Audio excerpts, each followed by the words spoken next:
বিসমিল্লাহির রহমানির রহিম। আমি তারেক রহমান বলছিলাম। প্রিয় ভাই বোনেরা, উপস্থিত মুরব্বীবর্গ, এলাকাবাসী ভাইরা, আসসালামু আলাইকুম। কেমন আছেন আপনারা?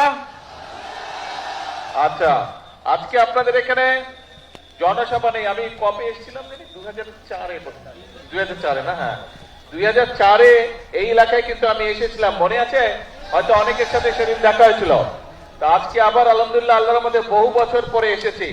আজকে এখানে আসার মূল উদ্দেশ্যটা হচ্ছে যে আপনারা নিশ্চয়ই শুনেছেন, নির্বাচনের আগে আমরা কিন্তু বলেছিলাম যে সারা বাংলাদেশে আমরা অনেকগুলো কাজের মধ্যে মূল দুটো কাজ করতে চাই।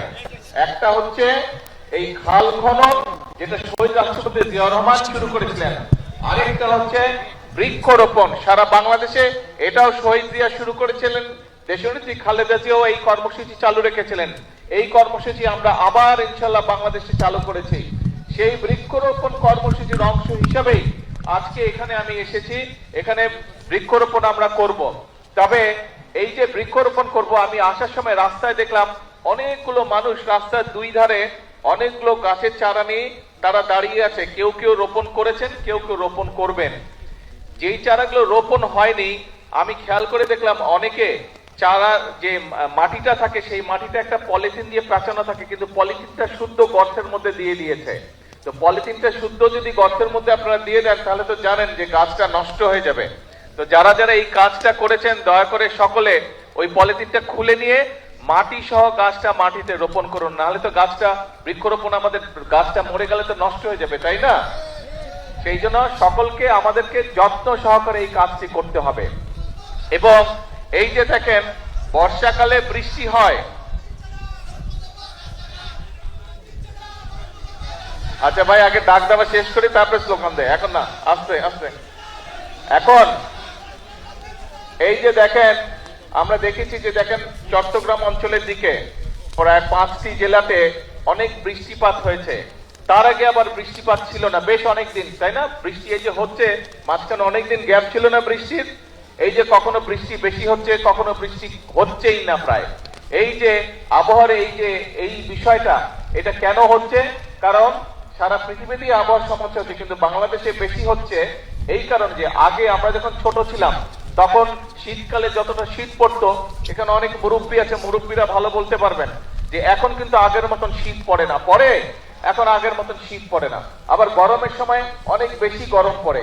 তো এই যে সব সমস্যাগুলো, এই সমস্যাগুলো যদি আমাদেরকে সমাধান করতে হয় বা এই সমস্যার কষ্টটা যদি কমিয়ে আনতে হয়, আমাদেরকে সারা দেশে অনেক গাছ লাগাতে হবে।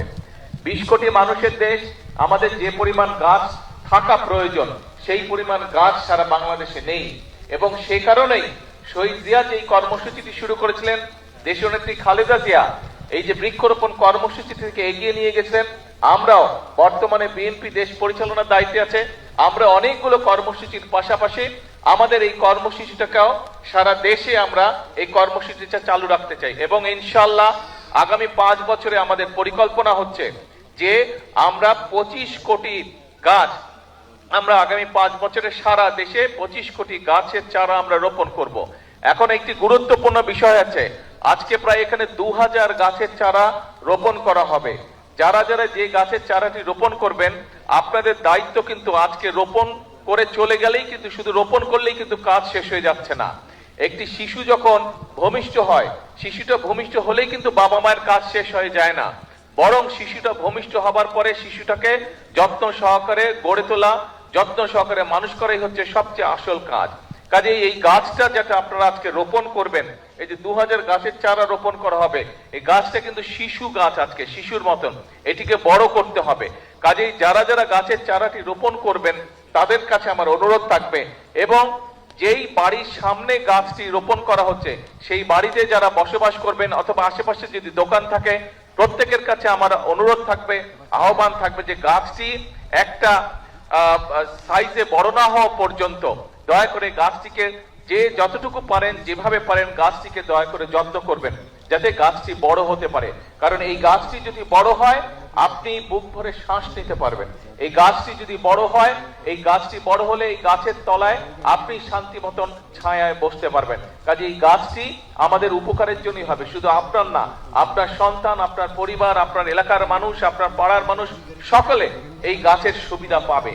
গাছটির গরমকালে যখন গাছটি বড় হবে, গরমকালে যখন বাতাস হবে গাছটিতে, সেই বাতাসের যে শান্তির স্পর্শ বাতাস সেটিও আপনি পাবেন। কাজেই আসুন, আমরা যদি আমাদের এলাকাটাকে সুন্দর করতে চাই, আমরা যদি আমাদের দেশটাকে সুন্দর করতে চাই, তাহলে অবশ্যই আমাদেরকে এই গাছের যত্ন নিতে হবে, বৃক্ষ রোপণ করতে হবে। এই বৃক্ষটি বড় হলে যাতে এই বৃক্ষের সুবিধা সকলে পায়, প্রত্যেকটি মানুষ পায়, ওই বৃক্ষের আশেপাশে যারা বসবাস করেন প্রত্যেকটি মানুষ যাতে সেই বৃক্ষের সুবিধাটা পায়, আমাদেরকে সেটাই চেষ্টা করতে হবে। আসুন আল্লাহর নাম নিয়ে বিসমিল্লাহ বলে আমি আমার চারাটি রোপণ করছি। যারা যারা এখনো রোপণ করেননি তাদেরকে অনুরোধ করব, কিন্তু মূল কথা হচ্ছে যে শুধু আজকে রোপণ করে চলে গেলেই হবে না, গাছটির যত্ন নিতে হবে যাতে গাছটি বড় হতে পারে।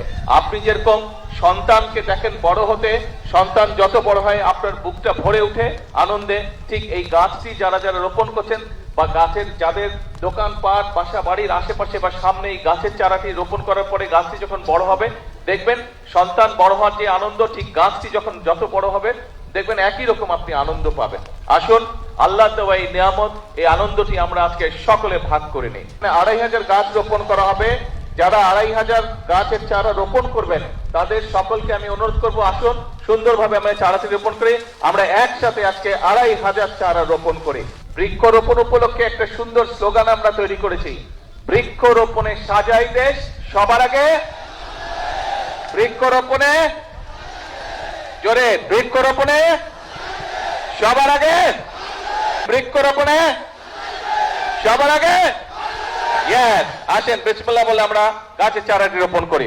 প্রিয় ভাই বোনেরা, এই যে আমরা যে গাছের চারা রোপণ করলাম, আমি কিন্তু আপনাদের কাছে একটি অনুরোধ করেছি এবং আহ্বান করেছি যে এই গাছের যত্ন নিতে হবে। এই গাছের যদি আমরা যত্ন নেই, গাছটি যখন বড় হবে তখন এটা কি অন্য দেশে বাতাস দিবে? অন্য দেশের মানুষকে বাতাস দিবে? কাকে বাতাস দিবে? এই এলাকার মানুষকে। এই গাছের সুফল, যেটা সুফল আছে সেটা কে ভোগ করবে?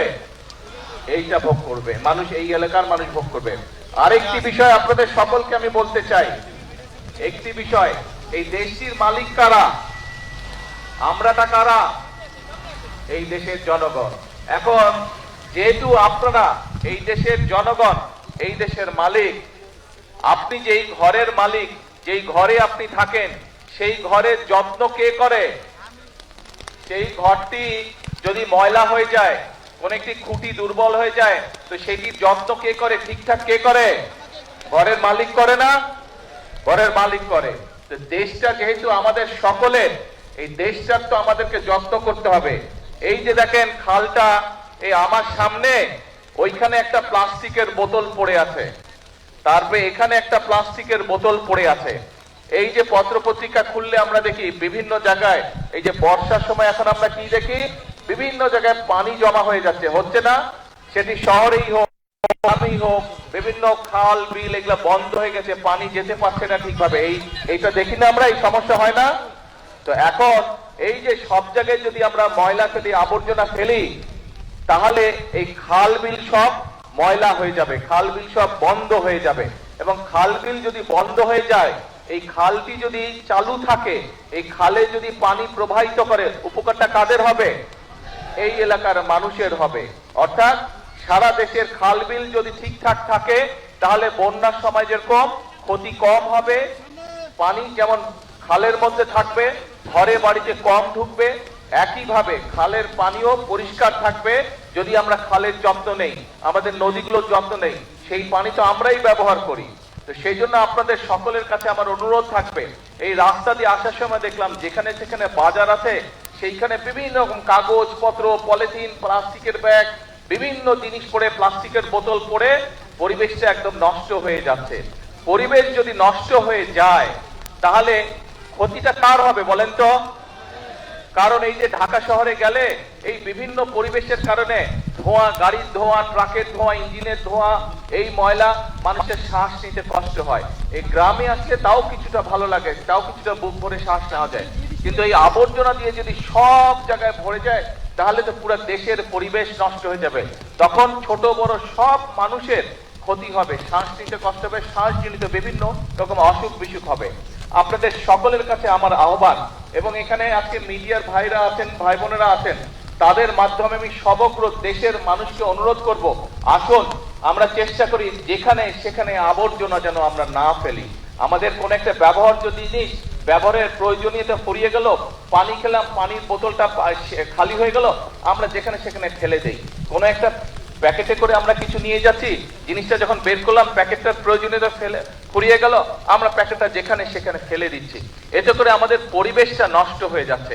পরিবেশটা নষ্ট হয়ে গেলে আলটিমেটলি ক্ষতিগ্রস্ত হচ্ছে আমরা, ক্ষতিগ্রস্ত হচ্ছি, পরবর্তীতে আমাদের সন্তানেরা ক্ষতিগ্রস্ত হবে। আসুন আমরা যদি নিজের ঘর নিজে পরিষ্কার না রাখি, নিজের দেশকে নিজে যদি ঠিক না করি, বাইরে থেকে তো কেউ এসে আমাদেরকে করে দিবে না। আমরা যখন ছবিতে দেখি, টেলিভিশনে বা অন্য জায়গায় যখন অন্য অন্য দেশের ছবি দেখি, আমরা মাঝে মাঝে বলি না, আহা ওদের রাস্তাঘাট কি পরিষ্কার, কি সুন্দর, বলি আমরা মাঝে মাঝে, মনের মধ্যে আসে না এই কথাটা? আসে এই কথাটা। কিন্তু ভাই ওদের দেশের রাস্তাঘাট তো ওরাই পরিষ্কার করে রাখে, এই অন্য জায়গা থেকে তো মানুষ গিয়ে করে না, তার দেশ সেই সুন্দর করে রাখে। আসুন না আমাদের দেশটাকে যদি সুন্দর করতে হয় তাহলে আমাদের সবাইকে চেষ্টা করতে হবে। আপনাদের বাড়িতে, একটা বাড়িতে যদি 5-7 জন মানুষ থাকে, আপনার পরিবারে তো 5-7 জন মানুষ থাকে না? এখন একজন মানুষ যদি সারাদিন বাড়ি পরিষ্কার করে আর বাকি 5-7 জন মিলে যদি সারাদিন ময়লা করে, ওই বাড়ি পরিষ্কার রাখা সম্ভব? ঘর পরিষ্কার গুছিয়ে রাখা সম্ভব? তো দেশটাও তো ঘরের মতনই। কয়েকজন যদি শুধু পরিষ্কার করে, এই যারা সরকারি যাদের দায়িত্ব পরিষ্কার, তারাই শুধু পরিষ্কার করে, সবাই মিলে যদি শুধু ময়লা করতে থাকে তাহলে তো পরিষ্কার রাখা সম্ভব হবে না। আমাদের সকলকে মিলে পরিষ্কার করতে হবে। যেখানে ময়লা ফেলার জায়গা, সেই ময়লাটা সেখানেই ফেলতে হবে। আমরা যদি চারিদিকে ছড়িয়ে ছিটিয়ে ময়লা ফেলি, একদিকে যেরকম দেখতে খারাপ লাগবে, আপনারা তো বাসে করে বিভিন্ন জায়গায় যান না, বরিশাল সদরে যান, ঢাকায় যাচ্ছেন, বিভিন্ন জায়গায় যাচ্ছেন, বাসে করে যখন যাবেন দেখবেন যেখানে বাজার ঘাট, দোকানপাট আছে সেখানে ময়লা দিয়ে ভরা, সেখানে বিভিন্ন রকম আবর্জনা দিয়ে ভরা। ময়লা দেখতে কারো ভালো লাগে? তো ময়লা হলে কি হয়, পরিবেশটা ময়লা হয়ে যায়, দেখতেও ভালো লাগে না, দেখতেও ভালো লাগে না। তাহলে আসুন আমাদের দেশের যত্ন আমাদেরকে নিতে হবে, আমাদের দেশকে গড়ে তুলতে হবে আমাদেরকে। আমরা সবাই মিলে চেষ্টা করি, আমরা সবাই মিলে যদি সচেতন হই তাহলে আমরা আমাদের পরিবেশটা সুন্দর করতে পারবো। আমরা যদি আমাদের পরিবেশটা সুন্দর করতে পারি, আমাদের ভবিষ্যৎ বংশধররা একটা সুন্দর জায়গায় থাকতে পারবে। আমরা এইভাবে, এই যে খালের মধ্যে প্রয়োজন শেষ হয়ে গেছে, প্লাস্টিকের বোতল ফেলে দিয়ে গেছে, ওখানে আরেকটা প্লাস্টিকের পানির বোতল ফেলে দিয়ে গেছে, বিভিন্ন জায়গায় দেখবেন যে পলিথিন ফেলে দিয়ে গেছে, কাগজ ফেলে দিয়ে গেছে, ওই যে ওখানে খুব সম্ভব একটা সিগারেটের প্যাকেট পড়ে আছে। আসুন আজকে থেকে আমরা চেষ্টা করি আমরা যত্রতত্র ময়লা ফেলবো না, আমরা যত্রতত্র যেখানে সেখানে এই ধরনের জিনিসপত্র, প্লাস্টিকের বোতল, পলিথিনের ব্যাগ, আমরা এই সিগারেটের প্যাকেট, এগুলা যত্রতত্র ফেলবো না। যদি শেষ হয়ে যায়, যদি ফেলে দেওয়ার প্রয়োজন হয়, আমরা ধরে রাখবো, যখন একটি নির্দিষ্ট ময়লা ফেলার জায়গা পাবো আমরা সেইখানেই সেটি ফেলে দেব। আমরা কি এই প্রতিজ্ঞাটা করতে পারি, এই চেষ্টাটা করতে পারি কি ভাই? এই চেষ্টাটা আমরা করতে পারি? খুব কাজা। আমার পকেটে যদি হাত দেন, এই দেখেন টিস্যু বের হবে আমার পকেট থেকে। এই টিস্যু একটু আগে আমি যে মাটি নিয়ে হাত ধুয়ে, এখন এখানে তো টিস্যুটা ফেললে তাহলে তো আমি আপনাদের যা বলছি আমি নিজেই সেটা মানলাম না। সেই জন্য ছোটবেলা থেকে আমি অভ্যাস করে নিচ্ছি, যখন আমি টিস্যু ব্যবহার করি করে আমি আমার পকেটের মধ্যে রেখে দিই টিস্যুটা। আমার যে কোনো প্যান্টের পকেটে হাত দিলেই দেখা যাবে টিস্যু বের হয়ে আসতেছে, সারাদিনে সব টিস্যু গিয়ে প্যান্টের পকেটে জমা হয়। রাতে যখন বাসায় যাই, আমি রাত্রে বাসায় গিয়ে ডাস্টবিনের মধ্যে বা যেখানে ময়লা ফেলার জায়গা সেখানে আমি টিস্যুগুলো নিয়ে ফেলে দিই, সারাদিনের ব্যবহৃত টিস্যু। কাজেই আমি এই কাজটি চেষ্টা করেছি, আমি আস্তে আস্তে আমার মধ্যে এই অভ্যাসটা গড়ে তুলতে সক্ষম হয়েছি। আমরা যদি সকলে মিলে চেষ্টা করি, আজকে থেকে এই অভ্যাসটা আমরা সকলে মিলে তৈরি করতে পারবো। এবং এই অভ্যাসটা যদি আমরা প্রত্যেকটা মানুষ, এই দেশের প্রতিটি মানুষ যদি আমরা এই অভ্যাসটি গড়ে তুলতে পারি, তাহলে আমরা একটা সুন্দর পরিষ্কার একটি দেশ গড়ে তুলতে পারবো, যেই দেশের পরিবেশটা সুন্দর হবে, যেই দেশটি দেখে সবাই প্রশংসা করবে। নিজের দেশের মানুষ যেমন প্রশংসা করবে, একইভাবে বিদেশ থেকে যারা আসবে তারাও বলবে যে বাংলাদেশ একটি পরিষ্কার দেশ, বাংলাদেশ একটি সুন্দর দেশ, বাংলাদেশের মানুষ তাদের নিজেদের দেশটাকে গুছিয়ে রেখেছে, পরিচ্ছন্ন করে রেখেছে। প্রিয় ভাই বোনেরা, আজকে আপনাদের সামনে আমি কোনো রাজনৈতিক বক্তব্য দিলাম না, কারণ রাজনৈতিক বক্তব্য থেকে নিজের দেশের জন্য ভালো কিছু করাটা অনেক অনেক অনেক গুরুত্বপূর্ণ।